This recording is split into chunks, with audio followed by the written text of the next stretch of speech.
Daily current അഫയേഴ്സിന്റെ പുതിയൊരു ക്ലാസ്സിലോട്ട് എല്ലാ കൂട്ടുകാർക്കും സ്വാഗതം. അപ്പോൾ ഇന്ന് ക്ലാസ് തുടങ്ങുന്നതിന് മുന്നായിട്ട് നമ്മൾ കഴിഞ്ഞ ദിവസത്തെ വീഡിയോനെ ആസ്പദമാക്കി ഒരു 3 ക്വസ്റ്റ്യൻസും കൂടെ ചോദിച്ചിട്ട് പോവാം. പറയുന്നവർ കമന്റ് ബോക്സിൽ കമന്റ് ചെയ്യാം. ദേശീയ ബഹിരാകാശ ദിനം.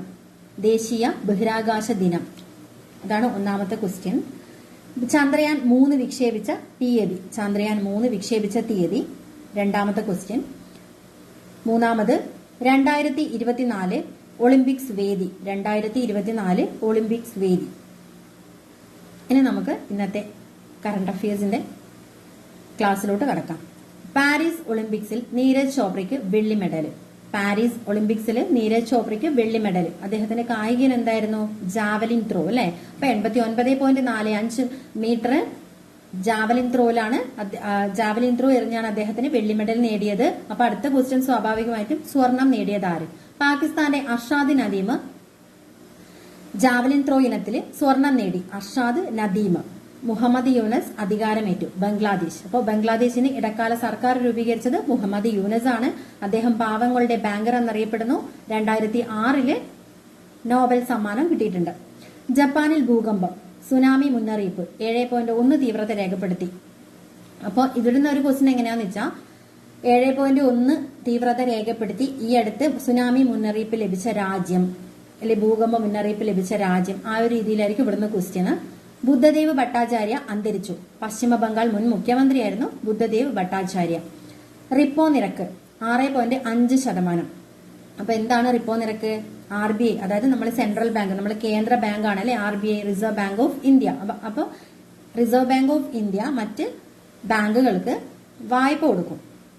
വാണിജ്യ ബാങ്കുകൾക്ക് വായ്പ കൊടുക്കും. ആ ബാങ്കിന് അവർക്ക് കിട്ടുന്ന പലിശയാണ് ഈ റിപ്പോ നിരക്ക് എന്ന് പറയുന്നത്. അത് 6.5%. RBI governor Shaktikanta Das. അപ്പോൾ ഇപ്പോഴത്തെ RBI ഗവർണർ നമ്മൾ അറിഞ്ഞിരിക്കണം. ശക്തികാന്ത് ദാസ് 25ാമത്തെ RBI ഗവർണറാണ് ശക്തികാന്ത് ദാസ്. കോങ്കോയിൽ മങ്കി പോക്സ്. ഇത് ജസ്റ്റ് കേട്ടുവിട്ടാൽ മതി. ഒളിമ്പിക്സിൽ ഹോക്കിയിൽ ഇന്ത്യക്ക് വെങ്കലം. അപ്പൊ ഒളിമ്പിക്സിൽ ഹോക്കിയിൽ ഇന്ത്യക്ക് വെങ്കലം കിട്ടിയിട്ടുണ്ട്.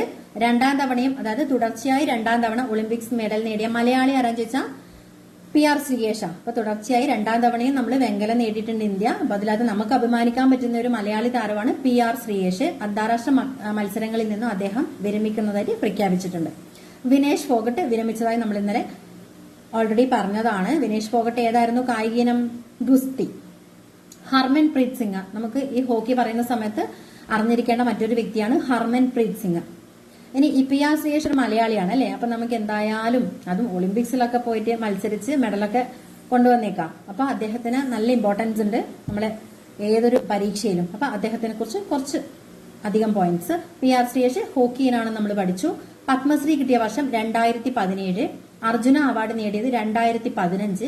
ഖേൽരത്ന പുരസ്കാരം ലഭിച്ചത് 2021. അപ്പോൾ പത്മശ്രീ PR ശ്രീയേഷിന് പത്മശ്രീ ലഭിച്ചത് 2017, അർജുന അവാർഡ് 2015, ഖേൽരത്ന ലഭിച്ചത് 2021. രാഷ്ട്രീയ വിജ്ഞാൻ പുരസ്കാരങ്ങൾ പ്രഖ്യാപിച്ചിട്ടുണ്ട്. രാഷ്ട്രീയ വിജ്ഞാൻ പുരസ്കാരങ്ങൾ തന്നെ 4 കാറ്റഗറിയിലാണ് കൊടുക്കുന്നത്. അതായത് ശാസ്ത്ര സാങ്കേതിക മേഖലയിലുള്ള മികവിനാണ് ഈ രാഷ്ട്രീയ വിജ്ഞാൻ പുരസ്കാരം കൊടുക്കുന്നത്. വിജ്ഞാൻ രത്ന, വിജ്ഞാൻ യുവ, വിജ്ഞാൻ ടീം, വിജ്ഞാൻ ശ്രീ, ഇങ്ങനെ 4 കാറ്റഗറിയിലാണ് രാഷ്ട്രീയ വിജ്ഞാൻ പുരസ്കാരം നൽകുന്നത്. വിജ്ഞാൻ രത്ന ലഭിച്ചത് G പത്മനാഭൻ. വിജ്ഞാൻ രത്ന ലഭിച്ചത് G പത്മനാഭൻ. വിജ്ഞാൻ യുവ ഡോക്ടർ ദിഗേന്ദ്രനാഥ്.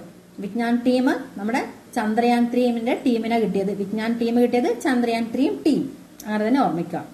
വിജ്ഞാൻ ശ്രീ ആണെങ്കിൽ ഡോക്ടർ സഞ്ജയ് ബിഹാരിന് ഓർത്തു വെക്കുക പേര്. ഒരു 10-13 പേർക്ക് അത് കിട്ടിയിട്ടുണ്ട്. അപ്പൊ നമ്മൾ ഇമ്പോർട്ടന്റ് ആയിട്ടും വിജ്ഞാൻ രത്ന പഠിച്ചു വെക്കണം. യുവ ആൻഡ് ടീം. ഓക്കെ. വിജ്ഞാൻ രത്ന ലഭിച്ചത് G പത്മനാഭൻ. വിജ്ഞാൻ യുവ ഡോക്ടർ ദിഗേന്ദ്രനാഥ്. വിജ്ഞാൻ ടീം ചന്ദ്രയാൻ 3 ടീമിനാണ് ലഭിച്ചത്. ഇനി 2024 ശാന്തി സ്വരൂപ് ഭട്നഗർ അവാർഡ് ലഭിച്ചത് ഡോക്ടർ റോക്സി മാത്യു. 2024 ശാന്തി സ്വരൂപ് ഭട്നഗർ അവാർഡ് ലഭിച്ചത് ഡോക്ടർ റോക്സി മാത്യു.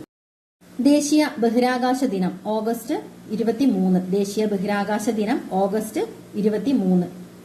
ലക്ഷ്യമിട്ടത് 8 ദിവസം കൊണ്ട് മടങ്ങാൻ സുനിത വില്യംസ് 2025 വരെ കാത്തിരിക്കണം. അപ്പോ നമ്മുടെ ഇന്ത്യൻ വംശജയായ 2ാമത്തെ ബഹിരാകാശ സഞ്ചാരിയാണ് ആര്? സുനിത വില്യംസ്. ആദ്യത്തെ ആരാന്ന് ചോദിച്ചാൽ കൽപ്പന ചൗള. അപ്പോ ഇനി 7 മാസത്തോളം ഇന്നും വെയിറ്റ് ചെയ്യണം ബഹിരാകാശത്ത് നിന്ന് തിരിച്ചു വരാൻ വേണ്ടി.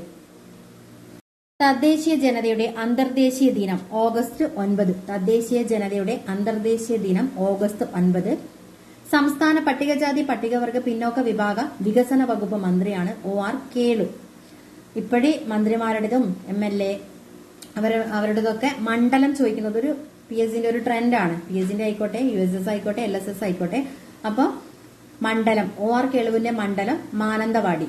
കേന്ദ്ര ആദിവാസി കാര്യ വകുപ്പ് മന്ത്രിയാണ് ജുവൽ ഓറം. കേന്ദ്ര ആദിവാസി വകുപ്പ് മന്ത്രി ജുവൽ ഓറം.